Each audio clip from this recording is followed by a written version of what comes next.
একদিকে রয়েছে ইউরোপের অন্যতম ফুটবল পরাশক্তি পর্তুগাল, অন্যদিকে রয়েছে বিশ্বকাপ নকআউট মঞ্চে নিজেদের বারবার প্রমাণ করা অভিজ্ঞ যোদ্ধাদের দল ক্রোয়েশিয়া। কিন্তু প্রশ্ন হলো, বর্তমান সময় এই দুই দলের মধ্যে আসলেই বর্তমানে সবচেয়ে বেশি কে শক্তিশালী? কেউ বলে তরুণ তারকায় ভরপুর পর্তুগাল এবার বিশ্বকাপের অন্যতম দাবিদার, আবার কেউ মনে করে বিশ্বকাপ নকআউট ম্যাচ মানে ক্রোয়েশিয়ার অন্যরকম রূপ, শেষবাসী পর্যন্ত লড়াই করাই যেন তাদের পরিচয়। তাই আজকের ভিডিওতে আমরা জানতে চলেছি পর্তুগাল ভার্সেস ক্রোয়েশিয়ার নকআউট ম্যাচে কে কতটা শক্তিশালী দল নিয়ে মাঠে নামছে এবং কার জেতার সম্ভাবনা সবচেয়ে বেশি। তো চলুন ভিডিওটি শুরু করা যাক। কাতার বিশ্বকাপে রাউন্ড অফ 16-তে মরক্কোর বিপক্ষে হেরে কান্নায় ভেঙে পড়েছিলেন পর্তুগালের সুপারস্টার ক্রিস্টিয়ানো রোনালদো।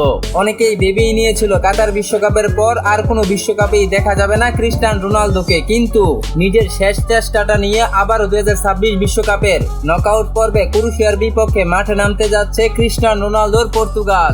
অন্যদিকে 2018 সালের বিশ্বকাপে ফ্রান্সের বিপক্ষে ফাইনাল, 2022 কাতার বিশ্বকাপের সেমিফাইনাল আর্জেন্টিনার বিপক্ষে হেরে একের পর এক সফলতার দ্বার প্রান্ত থেকে ছিটকে যাওয়া ক্রোয়েশিয়া নিজেদের সর্বোচ্চ শক্তিটুকু নিয়ে রয়েছে 26 বিশ্বকাপের তুঙ্গে। তাই 2026 বিশ্বকাপের পর্তুগাল ভার্সেস ক্রোয়েশিয়ার এই ম্যাচটি হতে পারে এক ইতিহাস। এই হাই ভোল্টেজ ম্যাচে পর্তুগালের রয়েছে বর্তমান পৃথিবীর অন্যতম সেরা ফুটবলার ক্রিস্টিয়ানো রোনালদো।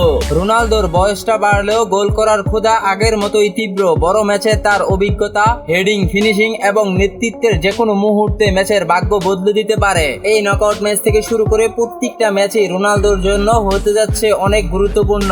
নিজের শেষ বিশ্বকাপটা সর্বোচ্চ চেষ্টা দিয়ে নিজের করে নিতে চাইবেন এই পর্তুগাল সুপারস্টার। অন্যদিকে ক্রোয়েশিয়ার রয়েছে রোনালদোর সাথে দীর্ঘদিন যাবৎ রিয়াল মাদ্রিদের হয়ে ফুটবল খেলা অন্যতম তারকা লুকা মদ্রিচ। ক্রোয়েশিয়ার প্রাণ ভ্রমরা এবং দলের প্রকৃত নেতা বলা হয় এই ফুটবলারকে। অসাধারণ প্রাচীন খেলার গতি নিয়ন্ত্রণ এবং অভিজ্ঞতায় তিনি ক্রোয়েশিয়াকে পরপর দুইটি বিশ্বকাপে নিয়ে গিয়েছেন সর্বোচ্চ স্তরে। লুকা মদ্রিচেরও এই বিশ্বকাপটাই হতে যাচ্ছে শেষ বিশ্বকাপ, তাই নিজের সর্বোচ্চ চেষ্টা দিয়ে পর্তুগালের বিপক্ষে নিজের দলকে আবারও নিয়ে যাবেন এগিয়ে। তাছাড়া পর্তুগালের রয়েছে বর্তমান সময়ের সেরা মিডফিল্ডারদের মধ্যে একজন ব্রুনো ফার্নান্দেজ। মাঝমাঠের সবচেয়ে সৃজনশীল খেলোয়াড় বলা হয় তাকে। নিখুঁত পাস, দূরপাল্লার শট এবং সেট পিসে অসাধারণ দক্ষতা তাকে প্রতিপক্ষের জন্য ভয়ঙ্কর করে তুলেছে। পর্তুগালের পুরো আক্রমণ ছন্দ একাই নির্ভর করে তার উপর। উইঙ্গার পজিশনে রয়েছে রাফায়েল লিয়াও। বিস্ফোরক গতি আর দুর্দান্ত ড্রিবলিং এর কারণে তিনি যে কোনো ডিফেন্ডারদের জন্য বড় হুমকি। একাই বল নিয়ে ডিফেন্স ছিঁড়ে গোল করার সুযোগ তৈরি করতে পারেন এই ফুটবলার। কাউন্টার অ্যাটাকে তার গতি ম্যাচের মোড় ঘুরিয়ে দিতে পারে।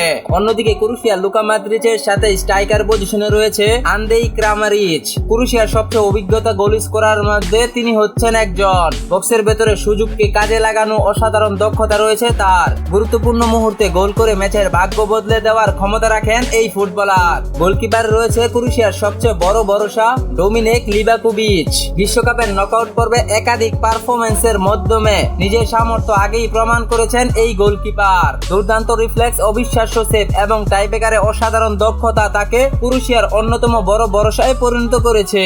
পর্তুগালের গোলকিপার রয়েছে দিয়াগো কস্টা। বলা হয় পর্তুগালের শেষ ভরসার নাম দিয়াগো কস্টা।